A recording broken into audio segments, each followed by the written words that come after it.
Isabella Stewart Gardner loved art. She loved to travel and collect beautiful things. In Boston, she built a museum to share her treasures with the world. The Gardner Museum was unlike any other. It was filled with paintings, sculptures, furniture, and tapestries from all over the world. Isabella arranged them in a way that was personal and inviting. It felt like stepping into her home. People loved to visit the Gardner Museum. They came to admire the art and to experience Isabella's unique vision, but on March 18, 1990, everything changed. It was St. Patrick's Day weekend. The city was alive with celebration, but inside the museum something terrible was about to happen. A theft so audacious, so baffling, that it would become one of the greatest art mysteries of all time. The Gardner Museum was special to many people. Its loss was deeply felt. The empty frames on the walls became a powerful symbol of what was taken. They stood as a reminder of the audacity of the theft and the enduring mystery surrounding it. The world waited for answers, but the thieves and the stolen masterpieces vanished without a trace. As the city celebrated, two thieves approached the museum disguised as police officers. It was late, just after midnight. They buzzed at the security entrance, claiming to be responding to a disturbance. The guards on duty, perhaps caught up in the festive spirit, broke protocol and let them in. This was the first mistake, a fatal error in judgment that would have devastating consequences. Once inside, the thieves quickly overpowered the guards. They tied them up with duct tape and locked them in the basement. The guards were helpless as the thieves moved through the museum, methodically selecting their targets. They spent 81 minutes inside, seemingly unconcerned about being caught. The thieves knew exactly what they were after. They headed straight for some of the most valuable works in the collection. Paintings by Rembrandt, Vermeer, Degas and Manet were ripped from their frames. The thieves even went so far as to pry a precious Chinese vase from its stand. 13 works of art, valued at over $500 million, vanished that night. Among them were Rembrandt's only seascape, The Storm on the Sea of Galilee, and Vermeer's The Concert, one of only 35 known paintings by the Dutch master. These works were not just priceless, they were irreplaceable pieces of art history. The theft sent shockwaves through the art world.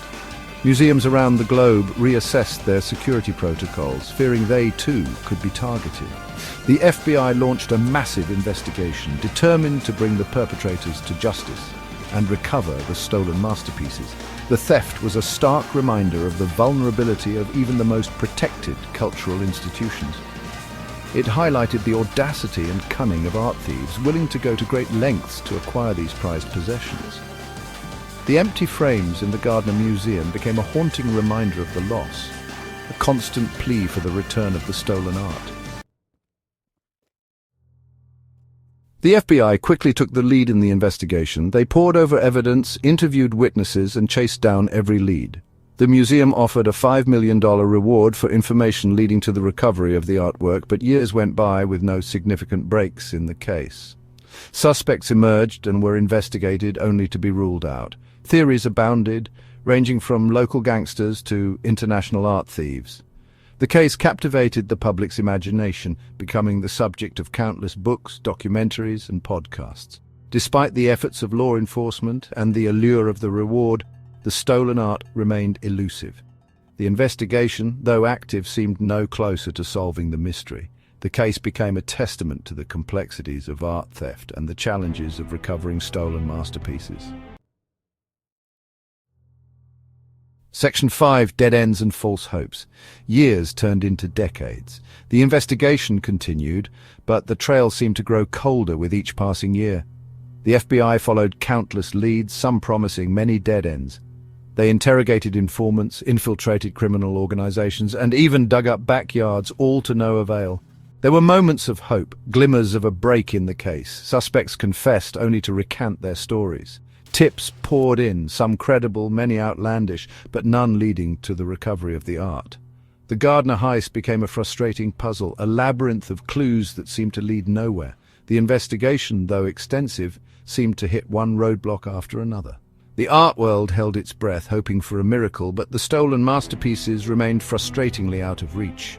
The Gardner heist, once a sensation, became a cold case, a stark reminder of the audacity of the art theft and the enduring allure of these missing treasures. One of the most compelling theories pointed to the Irish mob. Boston had a long history with organized crime, and the FBI suspected that a notorious gangster, Whitey Bulger, might have been involved. Bulger was known for his ruthlessness and his connections to corrupt officials. Some believed that Bulger had orchestrated the heist as a way to secure his release from prison. He allegedly offered the paintings as bargaining chips in exchange for leniency in a racketeering case. While Bulger was eventually apprehended, the stolen art was never found. The investigation into Bulger's involvement in the Gardner heist proved inconclusive. Despite numerous leads and suspicions, no concrete evidence linked him to the crime. The art world was left to wonder if the truth lay buried with Bulger, who died in prison in 2018. Another theory implicated the Irish Republican Army, or IRA. At the time of the heist, the IRA was engaged in a long and violent struggle against British rule in Northern Ireland. Some speculated that the IRA might have stolen the art to finance their operations. The IRA denied any involvement, and no credible evidence ever surfaced to support this theory. However, the possibility of a connection to international terrorism added another layer of complexity to an already perplexing case. Despite the lack of concrete evidence, the IRA theory refused to die down completely. The sheer audacity of the heist, coupled with the IRA's reputation for daring operations, kept this speculation alive in the public's imagination.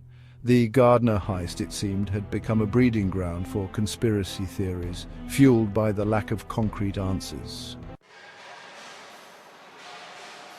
In 2017, the museum doubled the reward to $10 million for information leading to the recovery of the stolen art. The announcement generated renewed interest in the case, but the paintings remained missing.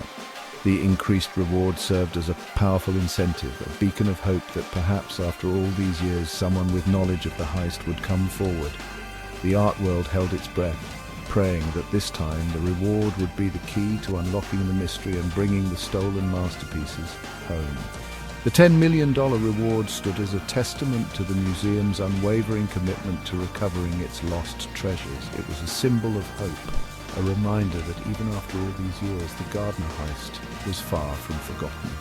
The art world and the public at large held on to the hope that one day this mystery would be solved. Today, the empty frames still hang in the Gardner Museum, a poignant reminder of the loss. The stolen masterpieces have not been seen in public since that fateful night in 1990. The case remains unsolved, one of the biggest art heists in history. The Gardner heist continues to fascinate and frustrate in equal measure. It serves as a cautionary tale about the vulnerability of art and the audacity of those who steal it. The empty frames stand as a silent plea, a reminder of the irreplaceable cultural treasures that were lost. Will the mystery of the Gardner heist ever be solved? Only time will tell. The Gardner heist serves as a stark reminder of the enduring power of art and the lengths to which people will go to possess it. It is a story of loss, intrigue, and the enduring hope that one day justice will be served and the stolen masterpieces will finally return home. Until then, the art world watches and waits, hoping for the day the mystery is finally solved. Please subscribe to our channel for more intriguing mysteries.